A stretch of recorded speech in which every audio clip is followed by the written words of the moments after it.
अरे त्या चांदेकरकडनं जर हप्ते गोळा कर ना बाबा, हा नाही तर गेम वाजून टाक त्याचा. हा पुढच्या पुढे बघून घेतो मी.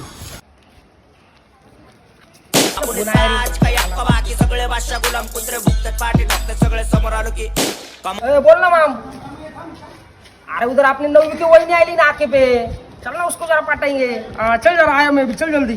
तड़प तड़प के इस दिल से आह निकलती रही, मुझको सजा दी प्यार की, ऐसा क्या गुन. हॅलो. अरे मला नाही यायचं घरी, ती गेली सोडून. आता मी पण कधीच घरी येणार नाही. पाय फुफाटा रुतल काटा. हॅलो. कामाला असल्या फोन नको करत जाऊ, तुला सांगितलं ना किती वेळा. एक तर पाईप फुफाटा उचलाय काटा.